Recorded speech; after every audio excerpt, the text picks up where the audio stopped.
ม่มาคุยเยาว์เลยบอกก็มาเซ็ตสิพอลาตาเลยแม่มาคุยงาการีข้ามก็ใส่ตัวกินชลิให้เมียผู้จิกเสปุ่งมังงาเฮเลยบอกอดงสิดีนุชาพจันทโตอายุตะกี้ไอ้เจ้าพี่ชูบลอยแล้วก็ทำมาวันนี้บ่อดพี่ตะพูรุกหาบิเศษอดมาทักกะขลักกูจะอันตันเลยบอกอดก็อ่างนี่ไก่เนี่ยดุมลองนอริงไงแต่ดุมตันบ่อดจิกตะกะขลักตั้งไงเรียดูก็จากสู้คุยจิกตะจ้าบลอยตั้งไงเรียบอกสิเด็กหลักปดกี้ดุมจากเสียปุ่งอุ้มเฮกเตเฮเลยาเดบคุยบุ้งสกุลหลักปดจีปุ่งอุ้มเดเลยบอกอดตัวน้ำมาสกุลหลักจากสามเสียดุมปุ่งมารีเฮกเตตายบอกดูจิกเสียปุ่งมังงาเฮเลงสิที่ขารเห็นเทงโตเครบอกอันนี้เจ้ไอ้นับพี่พบจากกันนี่หาดูตัวเนี่ยคุยบุ้งสินะบัวจะมาบุกตีเย็บเชลล์ปูร์ไล่บ่บัวสานิงบกี้ไม่ใช่ได้เนี่ยเย็บเชลล์กันเลยขังกำมันนุ่งด่าใช่จัดด่าฮะฉันเหรอมาเล่นไงดิฉันน่ะไปอ่ะอะตัวมาเล่นดิฉันน่ะไปอ่ะเด้ฮะใจดิฉันน่ะรู้อ่ะเด้แล้วที่บีใครน่ะไอ้เสียงเอาฉันไหนบ่มาทักใครบ่คุโลยัยมาข้าคุมาคุโลไอ้ชิเต็งกี้เลยบ่เนี่ยบ่ก้าขัดกันหัวหารกะลาคุโมล่ะตั้มคุโมsama si Julia pale do. Bema? Kai sana pono. Kai sana pono wo ho dri do. Kai sana pono ba? Sida tahu bale. Adu duai mami tangye. Nang mami tangye. Kai gi mami tangi ba? Saparu de. Nang sana po udri do sana po yon balai ra ba. Ai ju ho dri ai sa mami tanga bo do di. Hah? Kau mana ada berapa? Tagan ni apa ni? Tahu kono, tu. Ada masa baru. Aduh dia sudah tahu kan ni? Nang tahu je mama kau main tahu tu ba? Hah? Tapi tahu kono main tahu kan? Memang people waloi re pokok. Kau ani doh, mata tu yang kat napa?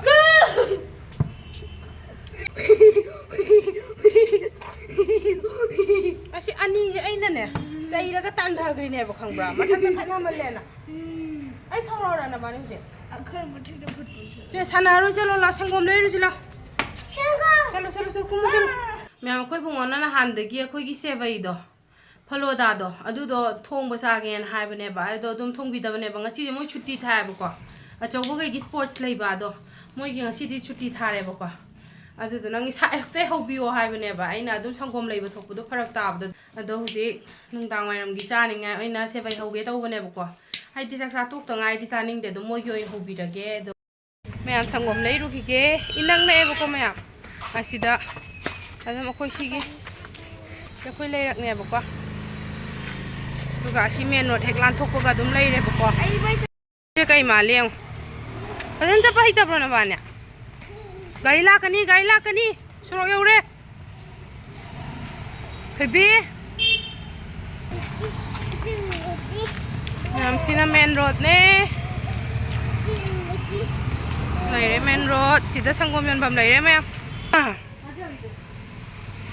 Astu tu kaya macam, yang sanggom lari tu re pokok. Hale, inang na pokok. Suruh sika dum tay na re apa. Kau nak sih lagi macam je, aduh tu nak pot lagi baca pokok pada yang nungai pokok, aduh angang sana bang lagi tapi wani surau ni na, thadu aku tu perak tay tu na, amma senhan lagi terlebih pada ini, aduh sana lagi reba, hadi cie amma putok ni mai thani, cie amma putok ni mai thani tu tahu lagi ba, asyik lah, thôi lah, thongan jalan, gelon jalan, nah uzik mabani kisah bayi hobi ni. Doi sida sanggom sale duga sidana ngaurage mayam sida loire faloda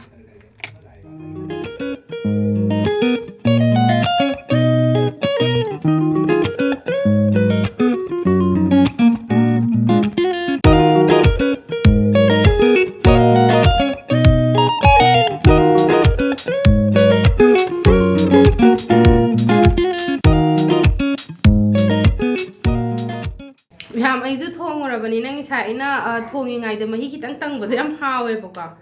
I do get Chani in a tomb was a jar we get over. Ado Channing eh. You see, Lady Makitanka tongue never going a low is there.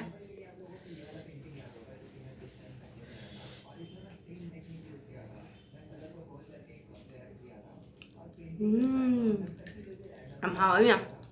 Now, my dipolo daja, quick Eliza gum hapselaga, Kazum hap them how ever. Adomoy di qua Angangina, Adum Eliza gumba, hapadomoy di cha de boca. Do not moigin at home even in Ina, happy name driver. Do Kazu to delay Treboca. Channing bra. Huh?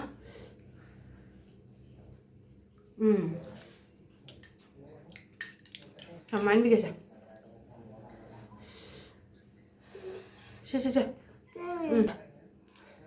si charo se. Kiss me so yaw.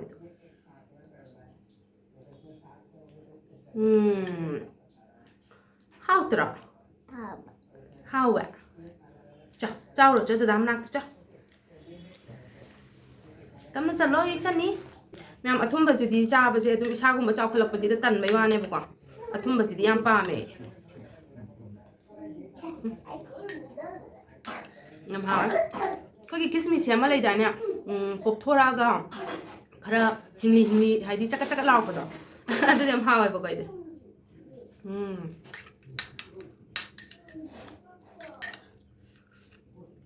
Đi trong một cái hào mẹ mày được nào.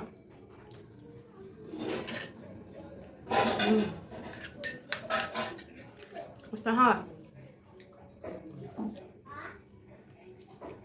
mẹ mà thùng mà cùng mà dễ đúng em với tôi cũng ăn đẹp quá ngon là chocolate char rồi đúng Channing để hai năm thôi bữa hôm về đúng chắc chắn bữa đó được kìa rồi em nhá chả thôi cái Channing để hai mà gặp anh là Channing để hai bên này bữa chả thôi cái tôi mày làm season nào tôi mày làm char đi xong Channing nghe bữa season nào han anh là lấy được đó yogurt ta कोई की fruit flavor ने बको अदन हान इना blueberry ga अखोई की अमा peach का देने chtkhre बको मैम उब्रा खंग दे बको अखोई की yogurt से कई हाइने कोई की strawberry की पल्प का यार को एम हाउ बाई तार मैम चा बगी छाउ कर दे देख तलेब निंग दे बको चिन जे हाउ ma'am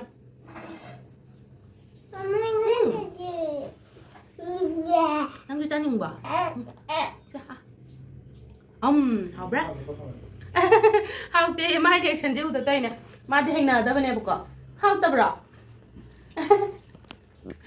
da dana hana lai rakhre ba di mana ice cream lai biyo ha da dum masak ka phajara ice cream man ba do adu to ge da dana lai rakpane ba adu to ga aina kaino to ba ice cream ne hina pizza ba moi ta do moi hina de buka ado akhoi mung da di ko mayam akhoi mung da di ko mayam adum cha bagi pot chai purak pa je ai nei ta hina gale ba ai di pot chai ama cha ba matam da kaino ma anu ba new adum taste ama chahan ba matam da ko adum hina gale ai ta ai di ai na hina de hai ba pot chai lai te ba ko adu da nai di am ha gale adu da na nang di mafam chat pa da anu ba chinjak se nang onda pizza ba se yam pa kale nang di am hina gale ai na kan bra ai bihar gi oi gera south gi oi gera adum any mafam gi pot chai adum ai di cha gale ba ko yam na adu da nai di am ha ba adum yam sai ba de hảo em mẹ Angang anh yum dale hore bako akhoi thokle dada ibani dada se office mu chat toi ne bako adu di akhoi je thuna chat ni ne ba adu ya doi mali ma cha oina pidu pik na kin ba ge ha stay ki tangwang bo lei bro ore chap mana bra o bread ti chap mana hi height mana da ba kya pi ge hangone se mi kuchin naman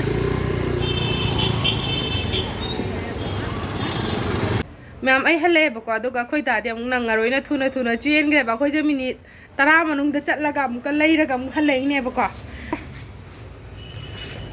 खोंगु मयाम जे अमुक सुमाइना लोइना चाइरे लैबजे असि याम palm the बको हाइदे अखोइगी सुरेक लैये बको सुरेक लैबसे मनुंग the लैये बा अदुदुना हाइदे daily use की आ मनुंग ताना चंगथोक चंगजिन तौरगा लौबदो याम फरक ताए बको सिदा थोंग लैदना को ma'am ꯑꯗꯨꯗꯨꯒ ꯁꯤꯗ ꯁꯥꯏꯗꯁꯤꯗ ꯑꯗꯨꯝ ꯅꯨꯡꯇꯤꯒꯤ ꯗꯦꯂꯤ ꯁꯤꯒꯤ ꯁꯣꯔꯣꯝ ꯁꯥꯏꯗꯀꯤ ꯊꯣꯡꯁꯤꯗꯤ ꯁꯨꯡꯍꯥꯡ ꯍꯥꯡꯅꯗꯦꯕꯀꯣ ꯍꯥꯡꯅꯩꯁꯦ ꯁꯣꯔꯣꯝ ꯁꯥꯏꯗꯀꯤ ꯊꯣꯡꯁꯤ ꯈꯛꯇꯅꯦꯕ ꯄꯣꯠꯀ ꯆꯥꯎꯅ ꯄꯨꯊꯣꯛ ꯄꯨꯁꯤꯟ ꯇꯧꯔꯀꯥꯟꯗ ꯁꯣꯔꯣꯝ ꯁꯥꯏꯗꯁꯦ ꯍꯥꯡꯉꯦꯕ ꯑꯗꯨꯗꯨꯅ ꯁꯨꯃꯥꯏꯅ ꯊꯝꯃꯁꯨ ꯌꯥꯔꯦ ꯁꯤꯗ ꯈꯔ ꯆꯪꯁꯤꯜꯂ ꯊꯝꯃꯁꯨ ꯌꯥꯔꯦ ꯁꯤꯗ ꯂꯣꯏꯅ ꯊꯝꯕ ꯌꯥꯔꯦꯕꯀꯣ ꯑꯩ ꯆꯥꯅꯤꯁꯦ ꯇꯤꯚꯤ ꯌꯦꯡꯉꯒ ꯂꯩꯍꯧꯔꯤꯅꯦ ꯑꯕꯦꯝꯃꯁꯦ ꯃꯥꯒꯤ ꯑꯁꯤꯒꯤ ꯁꯦꯡꯇ ꯊꯣꯡꯅꯥꯎꯒꯤ ꯃꯄꯥꯟꯁꯤꯗ ꯈꯣꯡꯎꯞꯀꯁꯦ ꯄꯩꯔ ꯊꯝꯕꯈꯩꯁꯦ ꯂꯣꯏ ꯂꯧꯊꯣꯛꯑꯒ ꯁꯤꯗ ꯁꯦꯝꯕ ꯍꯧꯈ꯭ꯔꯦ ꯍꯥꯞꯆꯜꯂꯣ ꯍꯥꯞꯆꯜꯂꯣ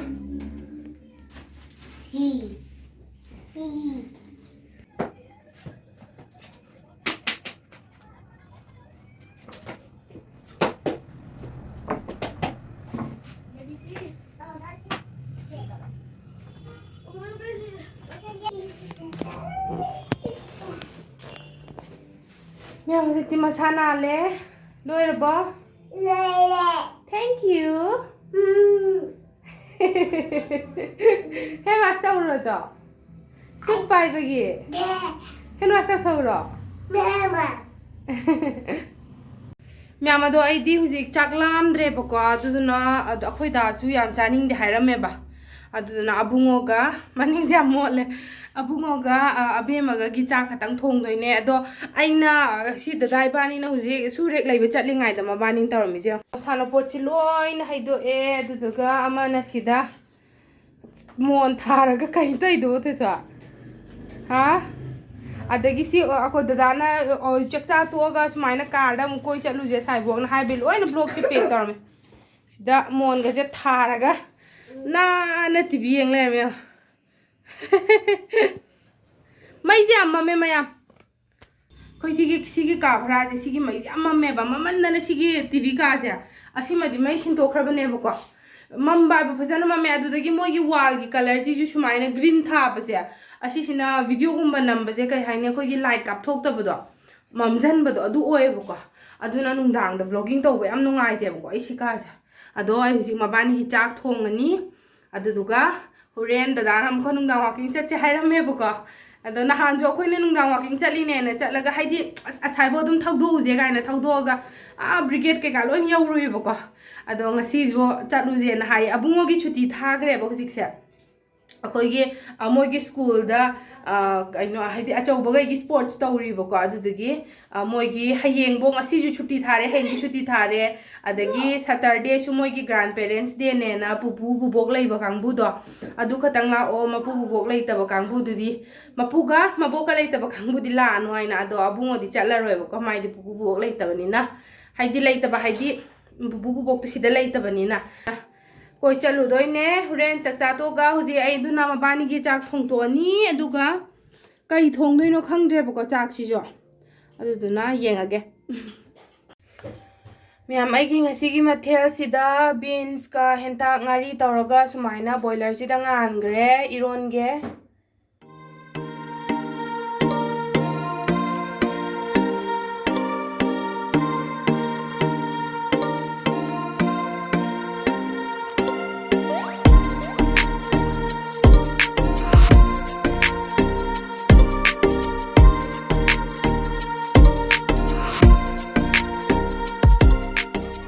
dinner loirebako adu huji akoi dinner tok thoni aduga mayam aina chak thongai da moi machin naw je kai daw lermi le ot ke ba yam pam bane ba kai taino asam talle ai makeup pame kana na ki ba makeup men jina kana am talle na bani je mayam akoi je chala roi ge tawram bane bako ado nungdang ji thoroi je tawram bane ado angang ngai na yadre thokle bako ado mayam han gai adum insta daga reels thengne bako commercial street se adum yam phajare bako si je christmas matam gi adum haidi mai light than khotane yam phajabada ado yoru je na hainai ne bako ado huji yam thenge huji se pung 13 makhai muktare bako nungdang gi ado mai thalamgidra thalamoidra khangde bako oitar ji yorurani ado mayam yengminar je ado huji lambi da mi adum phajana chatli bako ado ada yarogana kamai torom doino khangde pung 13 makhai muk tarabane bako ado mayam yenguraje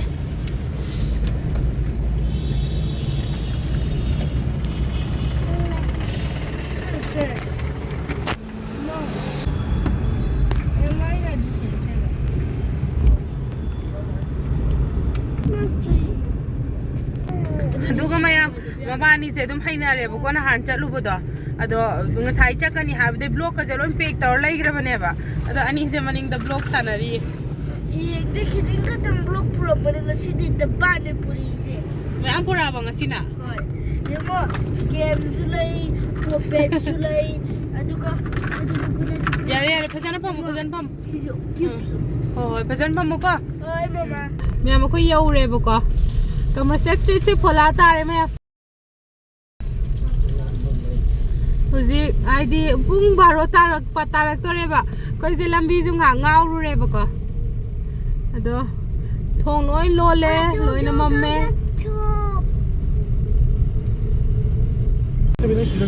mayam commercial street se phaniam ngan bane ba ko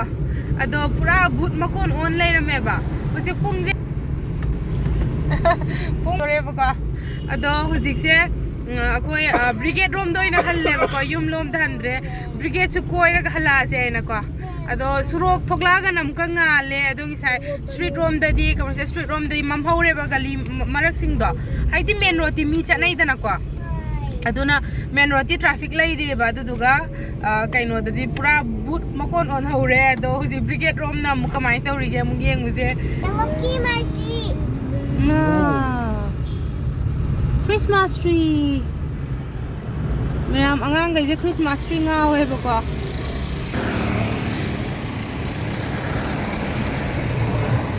Mayam sina brigade yaure ado brigade si ju lang mane si ju loi mamme hai de adum sina adum lambi phauna bam oi bani na adum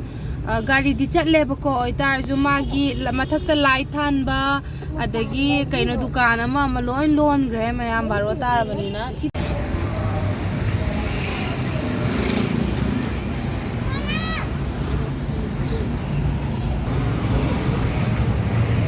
Mama koi nga gari khamaga side walking chali ngang gai chen gre mamang da side na muka mi se phajana tilli bo ko kai ani se atan chen gre je yam lam chen ba ya di ye papa gari pura la ni sal myam hojik se theng tar ga su bar gumba pap gumba ga di phajana tilli bo ko aduga surok su main road ta de dum mi di watte ado abungo je masa khara nu ngai tre ba ko ma oning ngai ado ko ji hale e lambida myam khoi je commercial da gi brigade phagala ga hujikna garuda mol leire sida mamme mayam udre degi yumna e